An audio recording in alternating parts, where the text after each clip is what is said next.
front of you there is one such critical road junction. It is in the centre of a French village. Control of it is necessary to get men and machines to or from the coast, depending on which side of the conflict you were on. To the left of the main crossroads and village, a small mixed detachment of German troops has come out of cover as they move closer to the coast. They probe into the village. They know that potentially Allied forces are everywhere. They know the importance of striking hard and fast, but they have no clear information on the strength or location of their enemy. However, they know they are close. The threat of aerial attacks also means they must be very cautious. They had learned in the first few days just how effective the Allied air forces could be. Hunted from the air and opposed on the ground, their objectives would be difficult. The village in their path and its crossroads is the first objective, and the advanced elements take up position there, quickly finding cover and concealing themselves while they wait for stronger support to catch up behind them.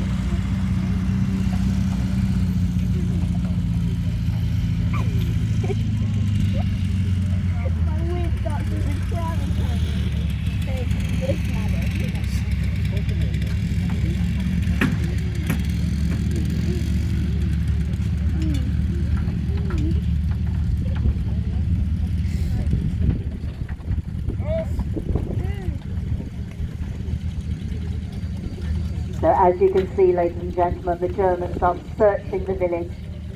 They are establishing that the French who live there, French who once met each other in the markets, exchanged stories and gossips in the cafes, did their shopping, brought up their children and played in the streets, have long gone to families elsewhere or out into the countryside.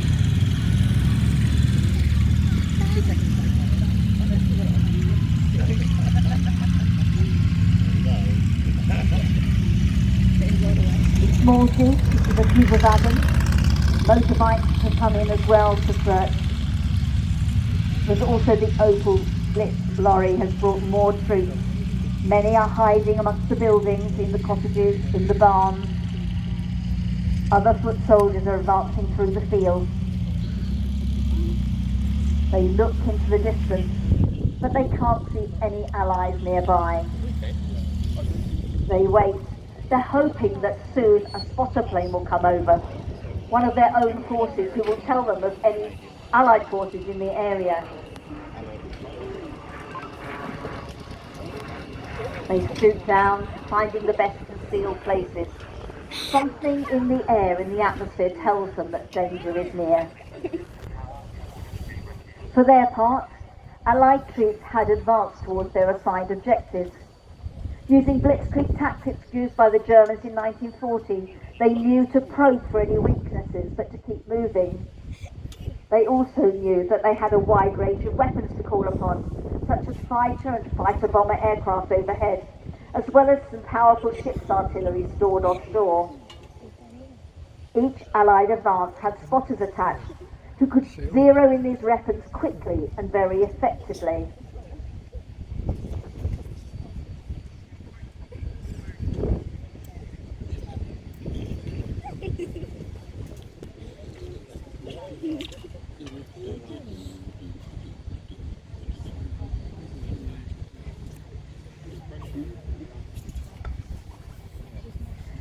From your right, ladies and gentlemen, a British reconnaissance vehicle is moving forward. He's unaware of the German troops in that position. He still comes through slowly and carefully, looking, waiting. Is it all clear?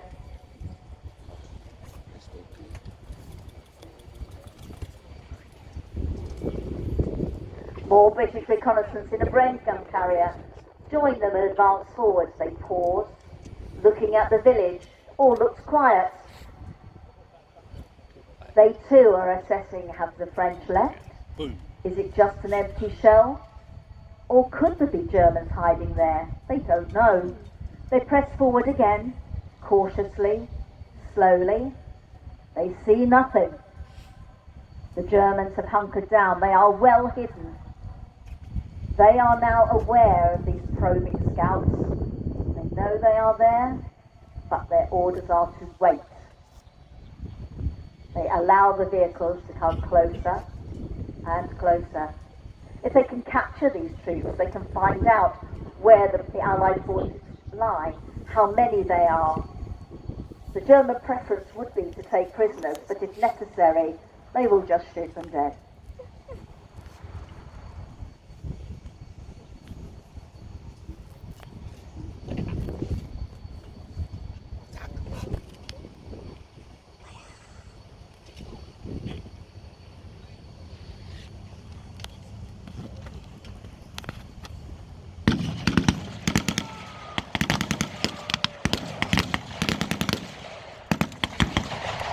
As the Allied reconnaissance force led the way into this patch of the Normandy countryside, it is up as the Germans open fire.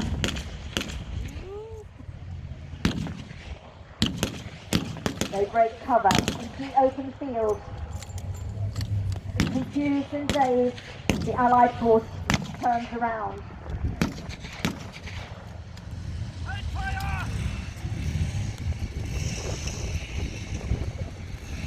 The Allied troops were caught off guard. They were dazed and confused briefly, but then they head back to base. They will take back the information that this village is in fact occupied.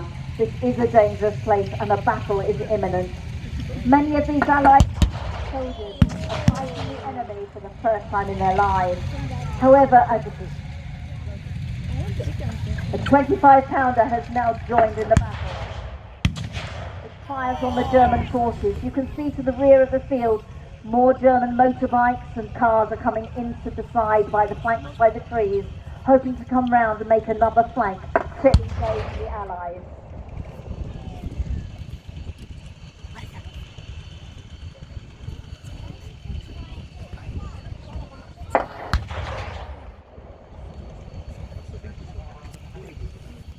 The two 25-pounders have made a big impact on the Germans, but have not caused too much damage as yet. This initial fighting on the outskirts of the village has inflicted casualties. The commanders on the ground have reacted, but the orders are somewhat confusing as each tries to gain control. Each side has to quickly consider which additional weapons they can call upon, as well as ordering for more reinforcements to send to its objectives. Radio messages are sent out for support of spotter planes to come and assess the situation. Both the Allies and the Germans have the resource to call upon these planes that have no firepower in themselves, but are vital in giving information.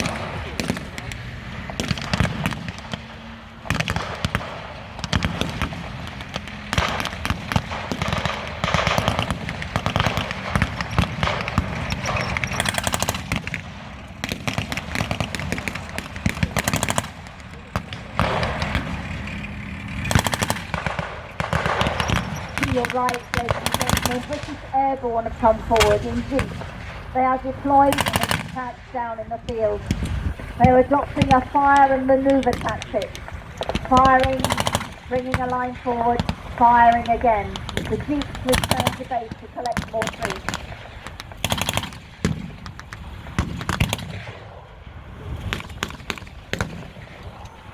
The Germans have brought back heavy firepower. They've got their half-tracks and the German strip tanks coming into fire. This could inflict very heavy damage on the Allies, but to the rear of the field the Americans are coming in. American airborne come in their jeeps. They take cover behind the trees. They're ready to engage the Germans from the flank.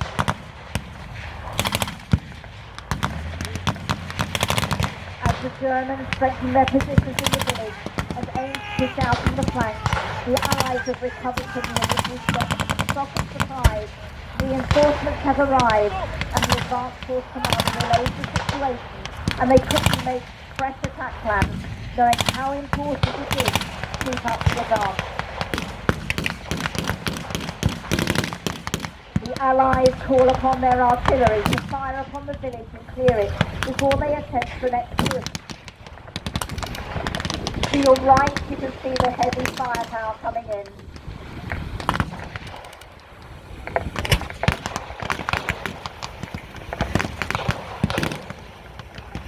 You can see an American half-track with a 105 gun mounted, cruising forward. This is a fearsome weapon.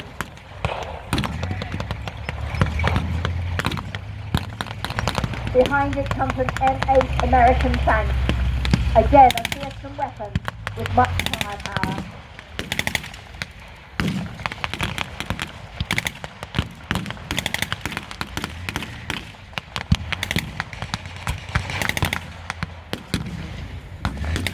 The heavy Allied weaponry holds fire, leaving the firing to the smaller guns, the jeeps and the men on the ground. They're waiting and hoping that the aeroplanes will come in. They're hoping and hoping for a Hypercub spotter aircraft to arrive to give information about the strength of the German force in the village.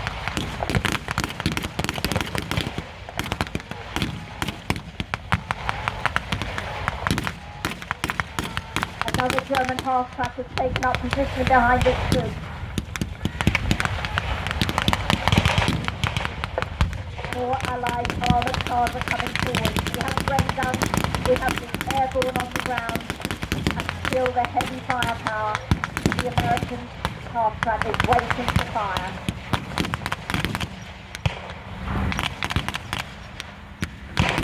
Away to your right in the sky, you can see the aeroplane has arrived.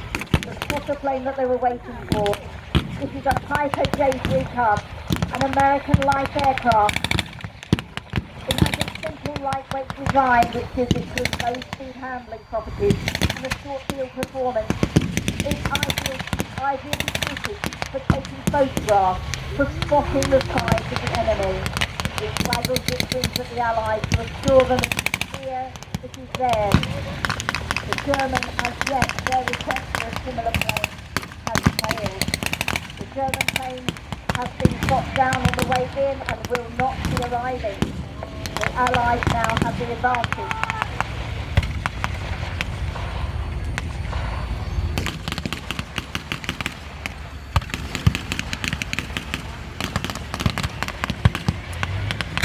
With the information supplied from our Piper Cub, the Allies are pressing forward again. They're bringing their heavy weapons in. They know now exactly where the German forces are concealed, and they know where they need to fire to have the most impact.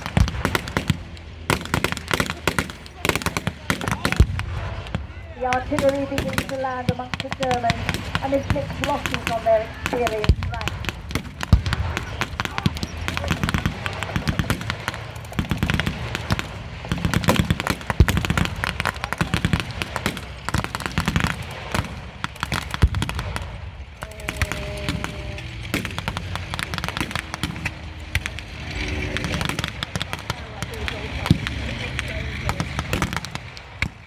The American aircraft turns again, wheeling over the side. It has no firepower in itself, but of course the Germans are trying very hard to keep it out of the sky.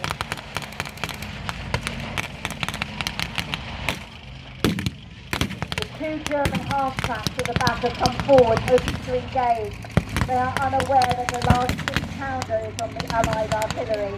They are taking aim, ready to fire.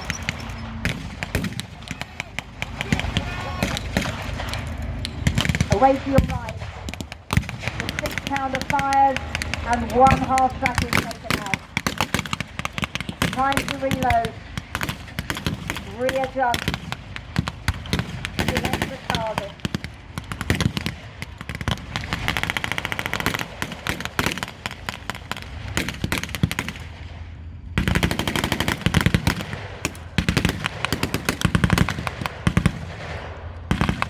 On the ground, the troops continue to crawl forward, engaging with the Germans. Each soldier knowing that this may be his last battle. For many, it's their first battle.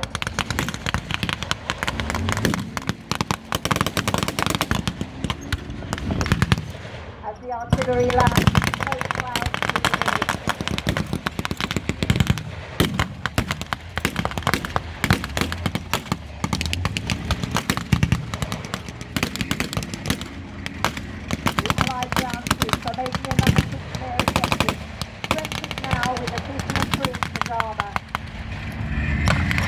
Germans are trying frantically to hold on to the flank. They were prepared for this enemy onslaught. So far they are not ready to retreat.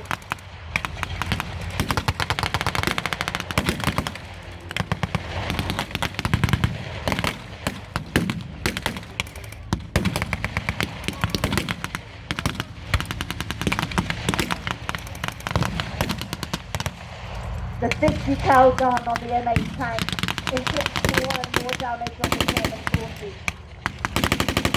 Many lie dead in the field. They're waiting for their commanders to give orders. Many of their vehicles are now out of action. The Allied forces retrieve some of their wounded, ready to take them back to the nursing station. Some German vehicles start to retreat. They need to go back to base to relay what has happened here.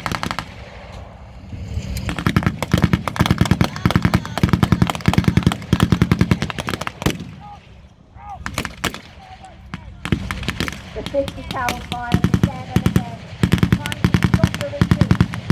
They still want to take prisoners.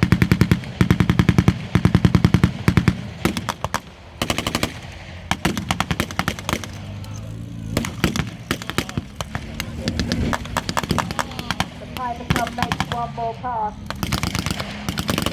The success it is given, the advantage it is given to our troops on the ground. Some Germans have escaped. They will take information back to their commanders and let them know exactly where the Allies are and what has happened. That is unfortunate, as it gives a chance for the Germans to regroup and fight again. However, many losses have been made.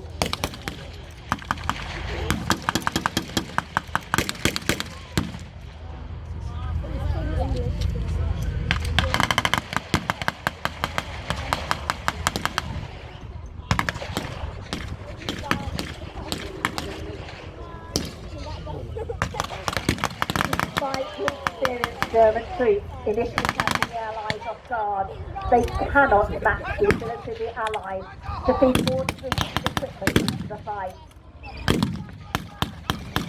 The remaining Germans are forced to retreat back and give up control of the village at Crossroads.